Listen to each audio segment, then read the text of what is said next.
Hey guys, Fox here. Time for a Game Gots video for the month of October. I got quite a few new releases this month, and not so much on the retro stuff, but I also got a lot of gaming related items as well. Let's go ahead and get this started.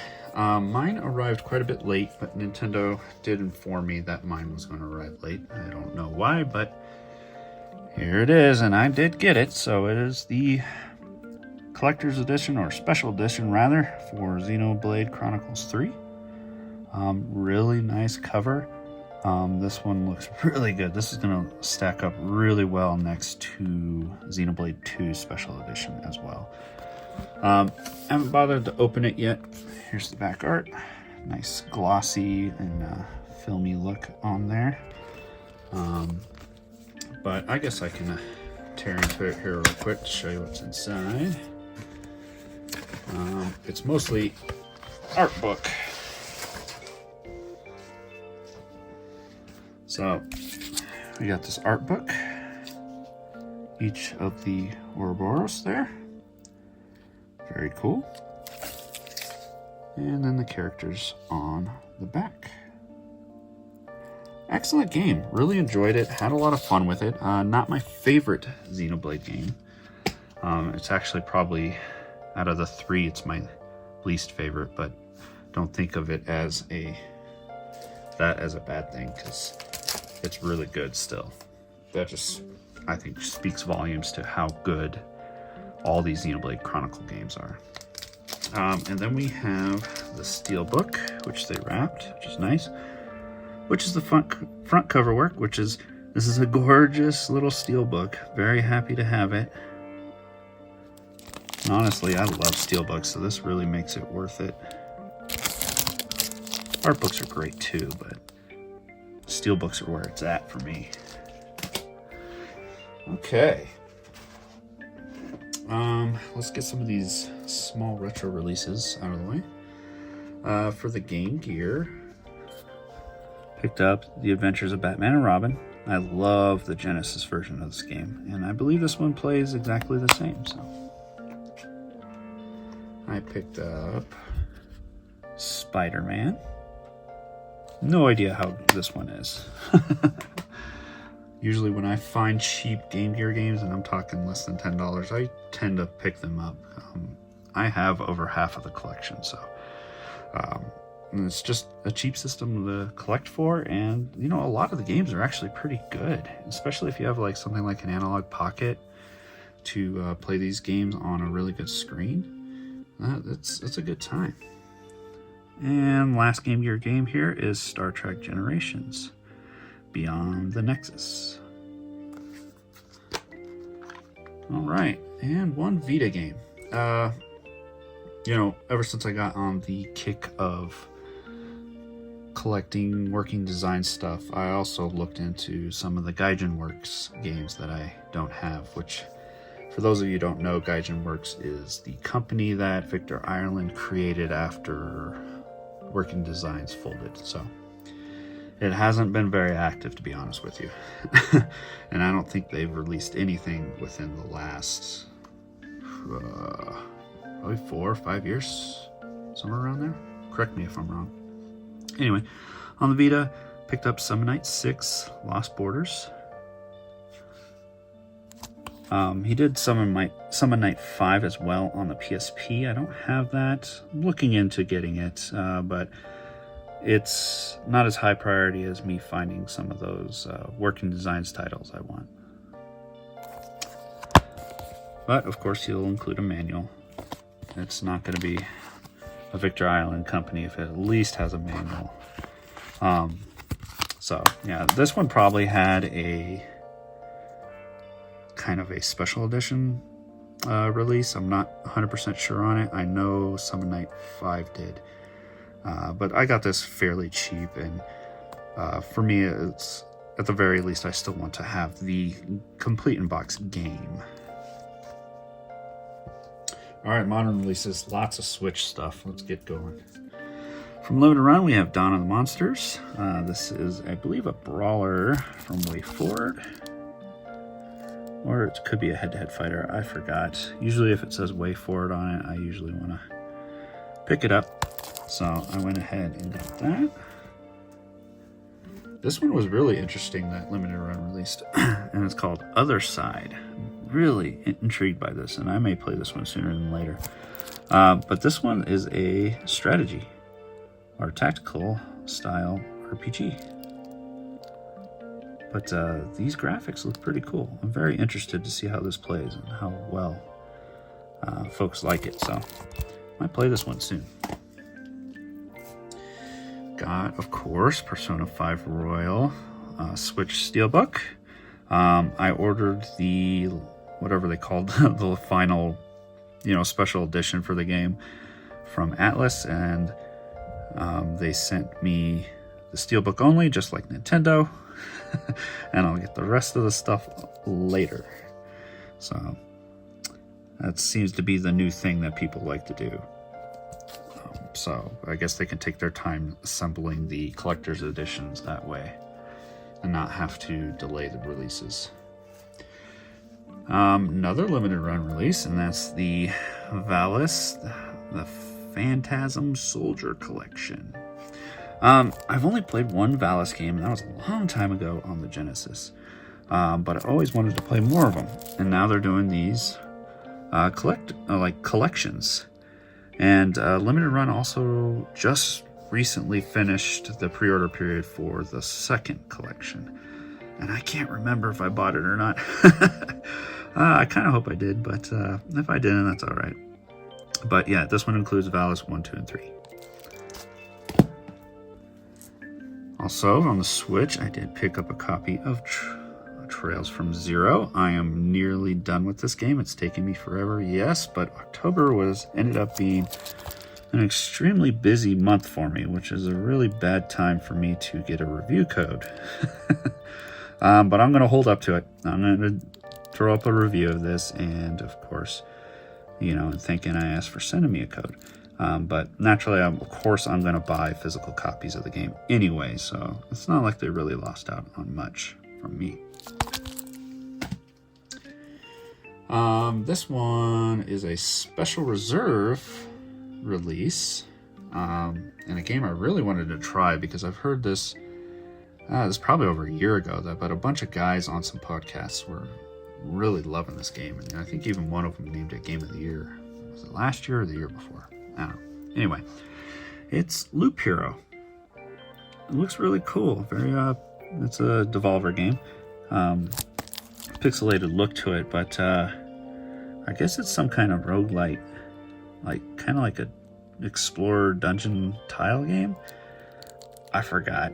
But when I was listening to the guy talk about it, I was like, yeah, I need this. So I pre-ordered this forever ago. Only 4,000 copies apparently, but very happy to grab that. And last Switch game is another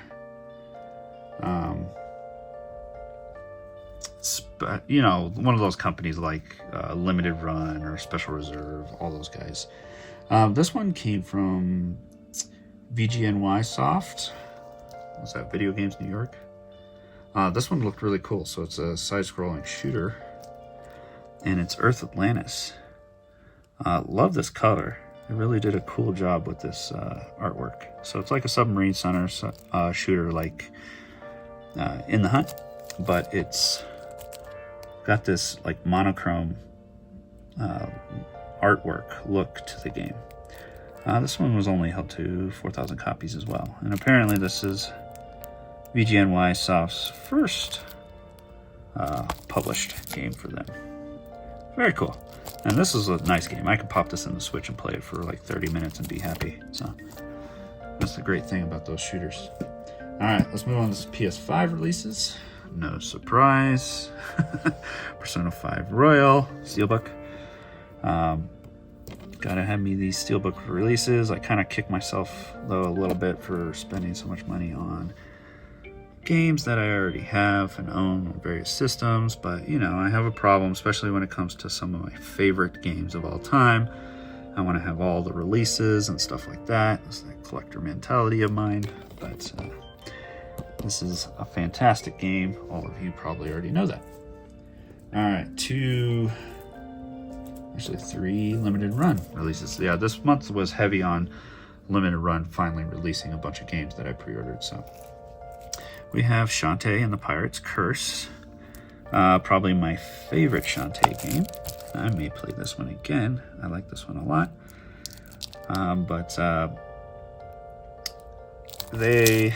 With the Shantae games, so I have them all on the Switch, and I'm getting them on the PS5. And I can't decide if I want to keep them both for the collection, or do I want to sell one set or not.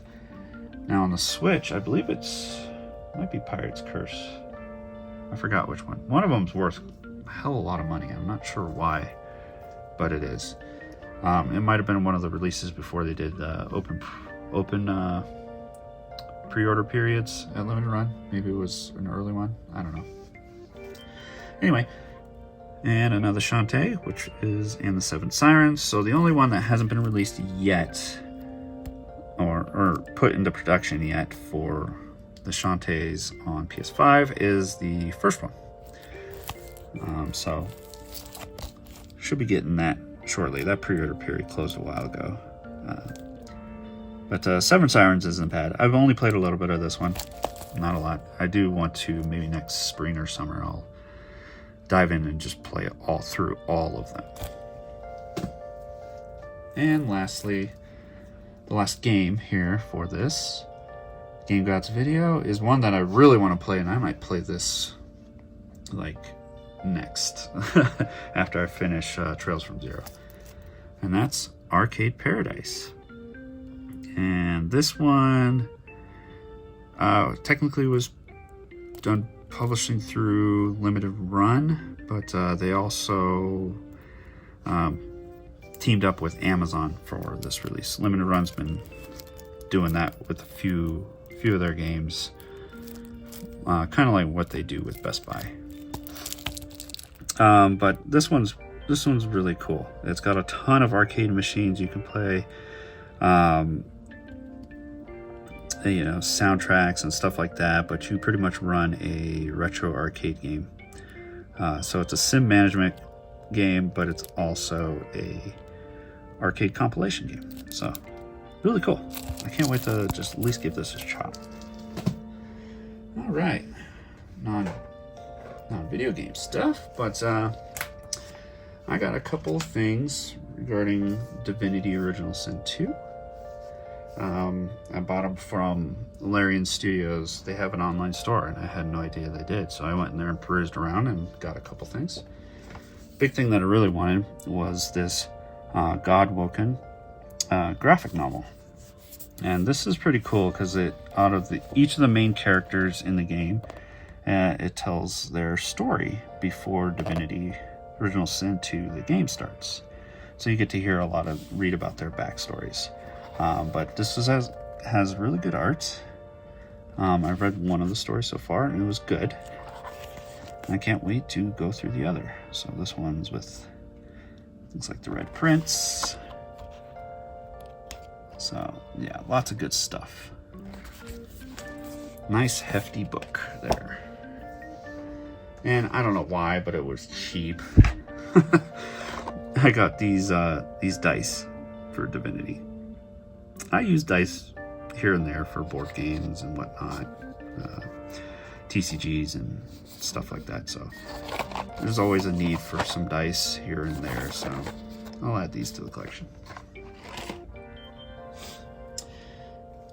I got a pin from a Japanese store. I think it was called a Taco Mode or something like that. But it is a licensed release Grandia pin. Very, very happy to have this. Very cool. Love that artwork. Actually, I have a poster of that artwork. But I love my pins as well. So now I have a Grandia pin.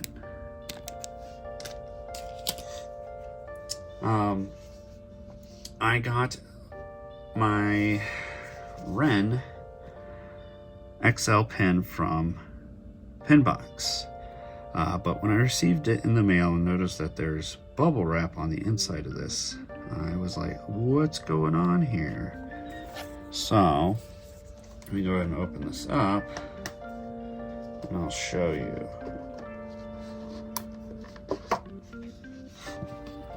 So, we got the Ren pin here, and I know they had some troubles with the manufacturing of this pen. When they got their first batch of them in, they weren't happy with how they turned out, so they had to redo them, stuff like that. But obviously that bubble wrap was in there to hold her in because she just falls out. And if you look at it, it looks like they mucked up putting it in the box. Normally people wouldn't be mad about this, but I like these boxes, and I display my pins in these boxes. So I'm gonna probably contact Penbox to see if they could send me another one or whatnot, or I don't know, refund or something like that, because I'm not very happy about that. I mean, the pin itself looks pretty good. You know, I'm happy with that.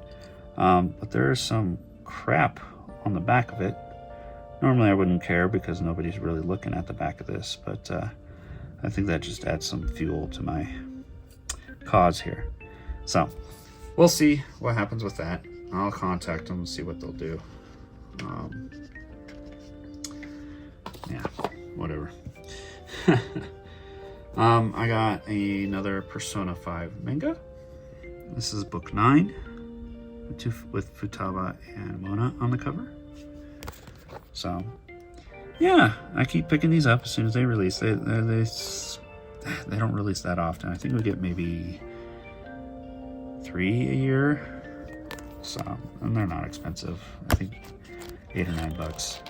But it's fun to read the manga versions of these. Enjoy the art. And the final thing is the Sega Genesis Mini 2. I'm sure a lot of you have seen some reviews pop up on here on YouTube about this, and GameSack has a pretty good video breaking down everything, including, you know, every single game. So check out his video and about everything about this. But I'm gonna really enjoy this because there's quite a few games that I really want to play on here. Let's see if it's on the back cover here. No, I don't see it. But anyway, Crusader Ascente's on here. So I really want to play that. I also want to play Shining Force CD. Sega CD version of Final Fight's really good. Night Trap, Sonic CD. We got good games like Phantasy Star 2, Shining in the Darkness is fun. Streets of Rage 3. A lot of great games on here, and not too many crappy ones. So this is actually a really good set, but it's very interesting that doing the English release for this was kind of an afterthought. That they were only going to do this in Japan, but they figured that they can just change the box and give the Japanese ones just the English loaded ROMs and stuff. But it has the Japanese ones in here too anyway, so they probably all have the same stuff. Just different packaging probably per region that it's being released in. But I heard through multiple people that Victor Island of Working Designs fame was contacted to get the rights to put the Lunars on here, Potful Mail, but they offered him way too little money to get the licensing rights. But I mean, this is supposed to be a very limited release for this thing because chip shortages and whatnot. So whatever. Anyways, all right guys, thanks for watching. Have a good one.